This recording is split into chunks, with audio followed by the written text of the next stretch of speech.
CBI फिर से एक बार राहुल गांधी के पीछे आ चुकी है। क्यों इतना घोटाला कांग्रेस ने पुराने कर रखे हैं कि भैया अब तक पीछा नहीं छूट रहा? देखो, बात तो साफ है कि जब आप सरकार से सवाल करते हैं, हमलावर होते हैं और गुजरात में घुसते हैं तो मोदी जी को पेट में दर्द होने लग जाता है। अहमदाबाद में 2 दिन का शिविर हुआ और अब राहुल गांधी जी 2 दिन वहाँ जिले कमेटी की मीटिंग ले रहे हैं।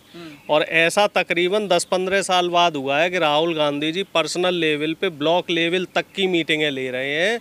और राहुल गांधी जी ने बड़े स्पष्ट शब्दों में बोल दिया है कि जो व्यक्ति अपने बूथ पे वोट नहीं डलवा पा रहा है उसकी अब पार्टी को ज़रूरत नहीं है।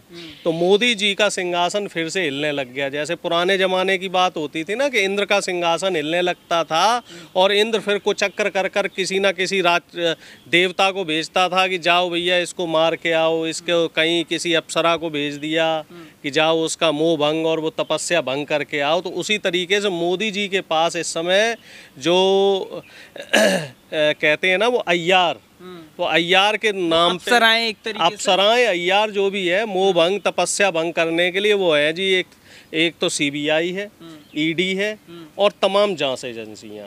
तो इन जांच एजेंसियों से एक पुराना केस जो कि पूरी तरीके से निराधार है, इस केस में अगर कोई भी दम होता, जरा भी दम होता तो अब तक पुलिसिया कार्रवाई हो गई होती और इनके खिलाफ जो जांच है वो आगे लेवल पे बढ़ गई होती। लेकिन अभी तक इसमें कुछ क्यों नहीं निकला है? क्योंकि जो ये प्रॉपर्टी थी वो एक ऑर्गेनाइजेशन के नाम पे थी, IFL करके कुछ नाम है उसका, और उस ऑर्गेनाइजेशन से यंग इंडिया को हैंडओवर हुई और यंग इंडिया ने उसको लीज पे लिया है और थोड़ा थोड़ा करके पेमेंट किया। बीजेपी ये कह रही है कि कर्जा था 90 करोड़ का और आपने पेमेंट किया है 50 लाख। तो ये तो दो आपस में जो 2 संस्थाएं हैं उनके बीच की आउटस्टैंडिंग थी कि थोड़ा थोड़ा करके उनसे पैसा लेना है, एक मुश्त में लेना है।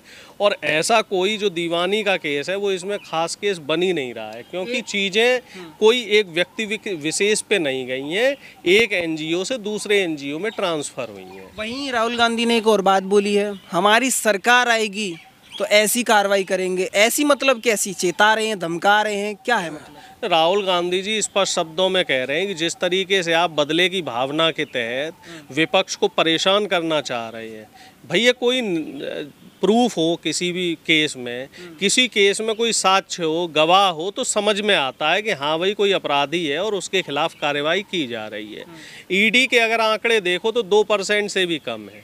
लगभग 15,000 ईडी ने विपक्ष के नेताओं के ऊपर छापे डाले और उनको जेल भेजा और उसमें से मुश्किल से 100-150 पे आरोप सिद्ध हुए हैं।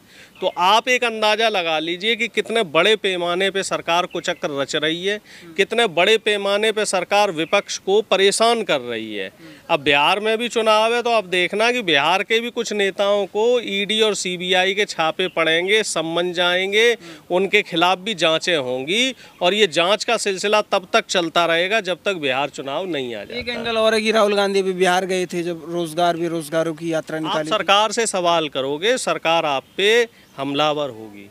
बिहार में रोजगार सबसे बड़ी समस्या है। तेजस्वी यादव जी के साथ जो महागठबंधन की हमारी 16 महीने की सरकार थी उसमें हमने रिकॉर्ड तोड़ 4 लाख युवाओं को नौकरी दी और सिर्फ बिहार ही नहीं पूरे देश के युवाओं ने वहाँ फॉर्म भरे और उनको नौकरियाँ मिली।